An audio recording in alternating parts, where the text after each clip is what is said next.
Greetings, family. Just want to do a quick We All Be History moment. Yours truly, very impromptu, Brother Ron, also known as R2C2H2, the artivist. This statue behind me represents the one and only Edward Hull Crump, also known as Boss Crump, big-time political boss, power broker of Memphis, Tennessee, for decades. He was mayor, and then he became a player. Behind the scenes, kingmaker, one of the most powerful political bosses in American history, a proud Democrat from Holly Springs, Mississippi. And I just want to let you know, Memphis is definitely a Democratic plantation, and he's a big reason why. Because people are talking about how Memphis was so great that it allowed black folks to vote. As long as Boss Crump allowed you to vote, you had to vote Democrat. You know, it was the Democratic Party that founded the KKK.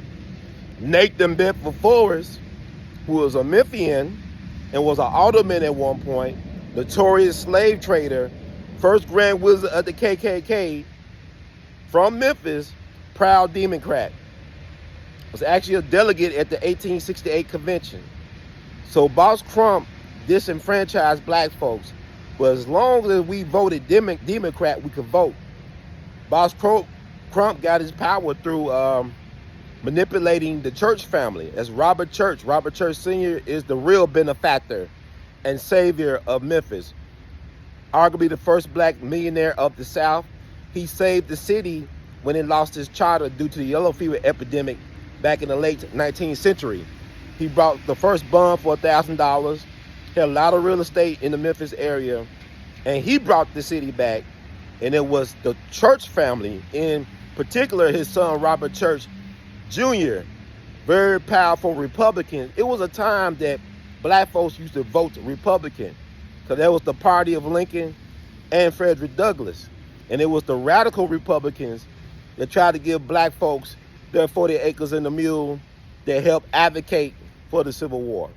Matter of fact, the first high school west of the Mississippi for African Americans was named Sumner High School in St. Louis, Missouri, after Charles Sumner,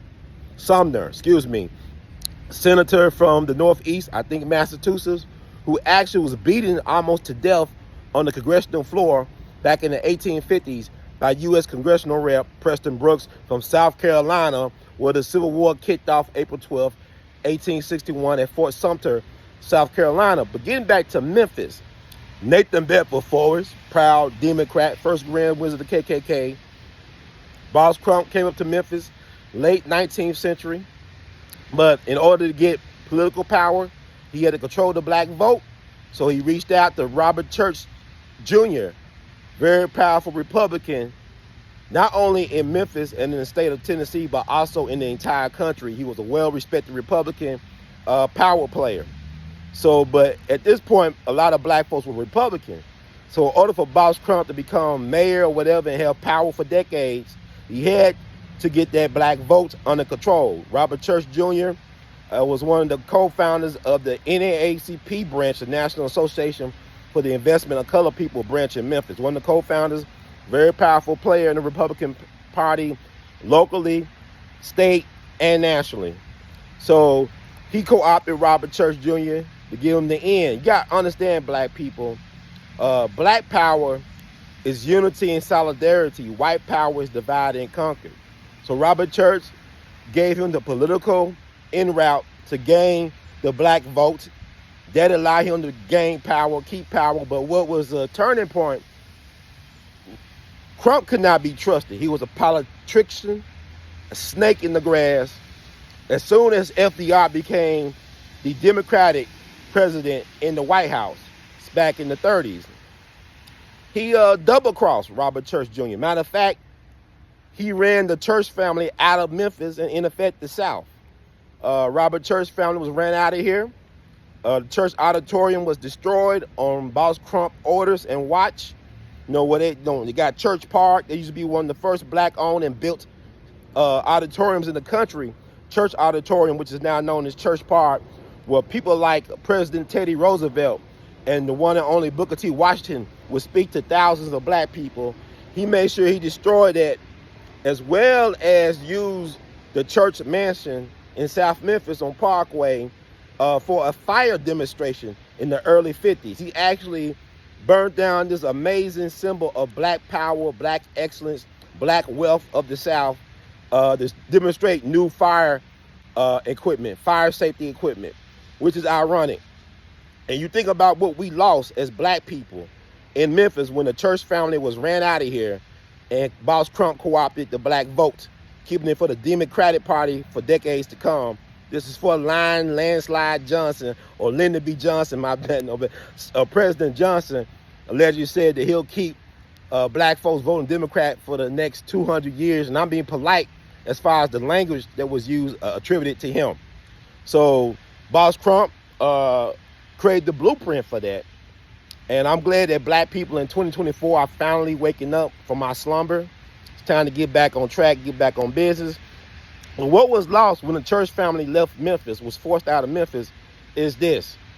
Robert Church Sr., the patriarch of that proud family, helped save black Memphis. He was a victim of the 1866 Memphis race massacre, which was started by police misconduct. Police didn't like the fact that you had U.S. colored troops stationed in Fort Pickering. It's something about black men in uniform that are disciplined and trained, that know how to use firearms. Something about proud black men in uniforms that piss off America. But anyway, Robert Church Sr. was in his saloon on Beale Street. White folks came in, shot him point blank in the head. And Robert Church was a very fair-skinned, high yellow brother. Matter of fact, his father was a white man. His mama was a mistress or a concubine, whatever you want to call it, of that white man. But he lived his life as a black man. He supported black causes. He used to give Ida B. Wells money to help her out. You know, he was a benefactor for Ida B. Wells.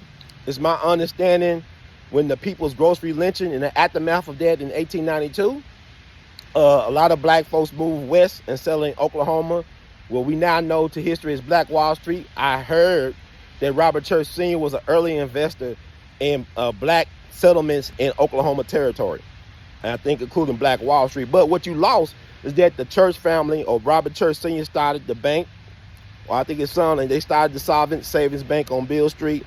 So you had black institutions as a black control that believe in giving out loans and investments into black businesses and black home ownership. So when the Church family got out of here, you got to think about it too. When they knocked down the Church mansion, they built the projects. The projects popped up, right? So you went from black folks owning homes to being lab rats in a social experiment known as the project. It's a social experiment, it's a science experiment, hence the name projects. The hood rat does not exist in nature. It was a creation of this American government controlling of social behaviors and whatnot. But I'll get out of this to say, 60 years ago, Memphis was right up there with Dallas, Atlanta, Nashville. 60 years later, Memphis is behind. It's not because Dr. King got killed here. That's always that crap that people want to pull. Memphis is not the city of the dead. It's the blueprint for modern America. I could do another story about that. But if you think about Dallas is booming, they killed the president in Dallas. And Dallas is still booming. It's not just about them Cowboys.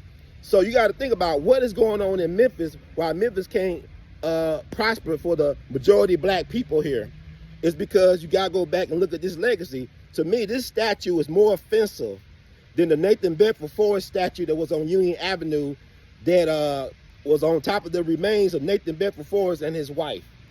This is more offensive because this dude abused his power politically to sponsor and support and sanction white-sponsored state terrorism on the black masses for decades.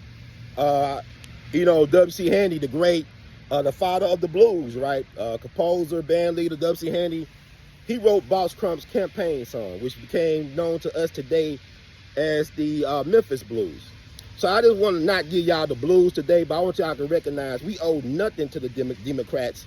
They owe us everything, including this statue and legacy of Boss Crump. Because without black people, none of this could be possible, this American experiment.